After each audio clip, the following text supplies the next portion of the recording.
मित्रों नमस्कार, मैं हूं राकेश कुमार। आप देख रहे हैं मत अभिमान। मित्रों, बिहार में भूमि सर्वेक्षण चल रहा है और इस सर्वेक्षण के क्रम में कई ऐसे मामले आए जो परेशानियां आई कि उसको लेकर विभाग ने कई तरह का परिवर्तन किया और इसमें एक बड़ा परिवर्तन, एक ऐतिहासिक परिवर्तन या यूं कहें कि पूरे सिस्टम को एक तरफ से कहें बदल देने वाला जो परिवर्तन है, वह एक तरह से कहें कि एक सामाजिक क्रांति भी लाएगा और एक भूमि सुधार के क्रम में एक बड़ा कदम कहा जा सकता है। और वो क्या है, यह समझिए। देखिए, अब ये कहा गया है कि सर्वे के तहत जो खतियान बनेगा, इस सर्वे में जो खतियान बन रहा है, उस भू रजिस्टर में, मतलब खतियान मतलब भू रजिस्टर, उस भू रजिस्टर में बेटियों का नाम अनिवार्य रूप से देना है।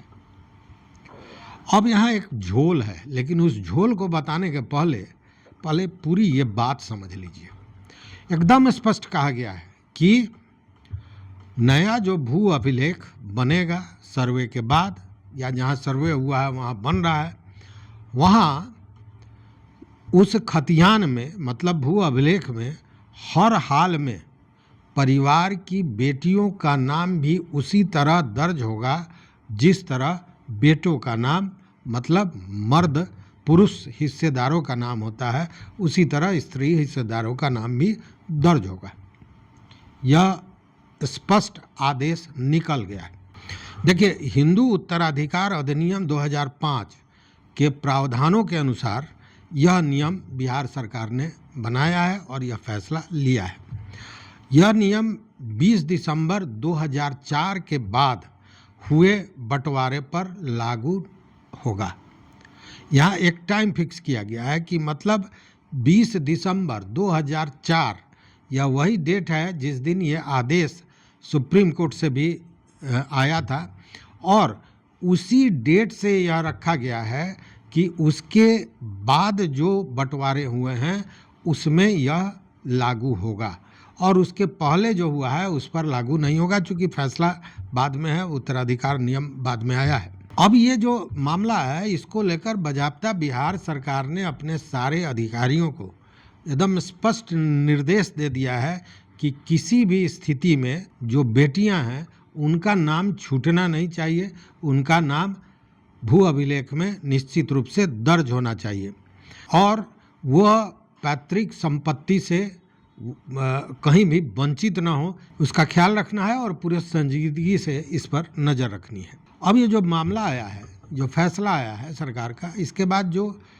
विशेषज्ञ हैं, जो इसके जानकार हैं, उन लोगों का मानना है कि इससे ग्रामीण क्षेत्रों के महिलाओं को ज़्यादा लाभ मिलेगा, क्योंकि उनको कहीं ना कहीं उनके अधिकारों से वंचित रखा जाता है।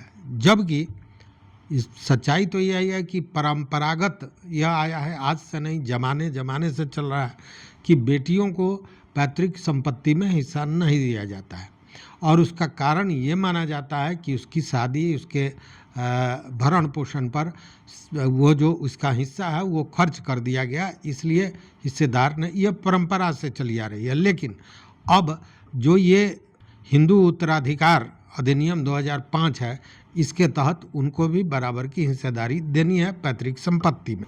अब यह जो मामला है, यह परंपरा की बात नहीं रह गई है, अब यह कानून का मामला बन गया है, मतलब कानूनी रूप से इसको मानना अनिवार्य है। अब इस प्रक्रिया को पारदर्शी कैसे बनाया जाए, कैसे सारे लोगों को ये जो लाभ है, महिलाओं को लाभ मिल पाए, इसके लिए बजाबते सारे जिला के अधिकारियों और सर्वे टीम को प्रशिक्षण भी दिया जा रहा है कि किस तरह करना है, और महिला अधिकारों के प्रति उनको कहा गया है कि पूरी तरह संजीदा रहें और कानून का पालन सुनिश्चित करावें, मतलब देना ही देना है।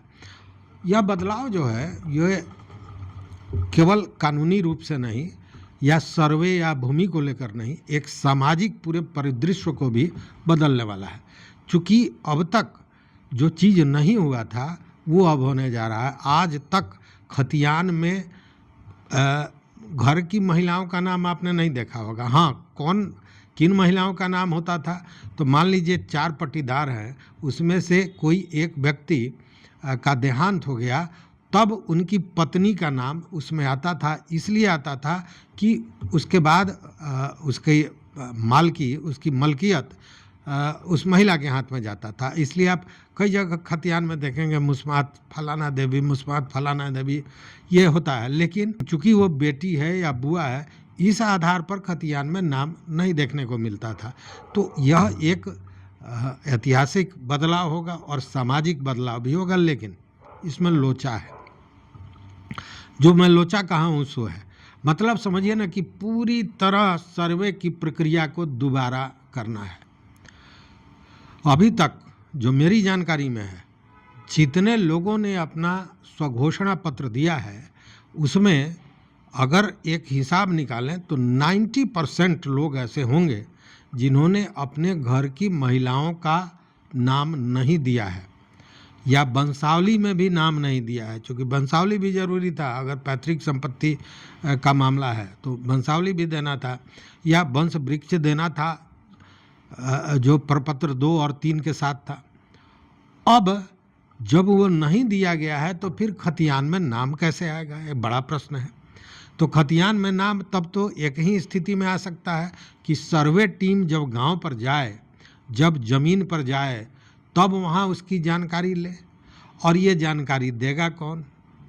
तो तरह तरह की चीज़ें हैं, और इसलिए यह जो आदेश है, ये कितना प्रतिशत तक इसका पालन हो पाएगा, यह कहना बड़ा मुश्किल है।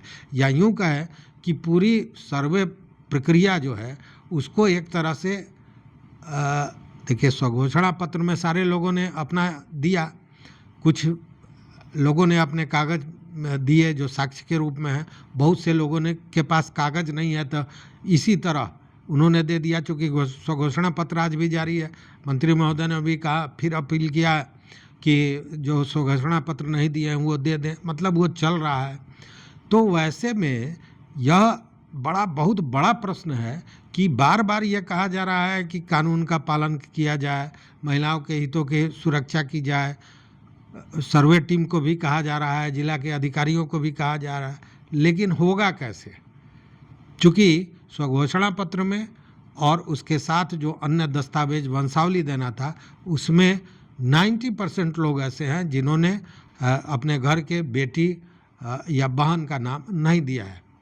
उस स्थिति में भले ये बहुत बड़ा दिखाई दे रहा है, बड़ा परिवर्तन, लेकिन परिवर्तन होगा कैसे, यह बहुत बड़ा प्रश्न चिन्ह है। आप भी सोचिए, आप भी बताइएगा हमारे कमेंट बॉक्स में। देखते रहिए मत अभिमत। मित्रों, चैनल पर नए हो सब्सक्राइब कीजिए, लाइक कीजिए, दोस्तों के साथ शेयर कीजिए और अपना विचार जरूर दीजिए। बहुत बहुत धन्यवाद, कोटिशः आभार।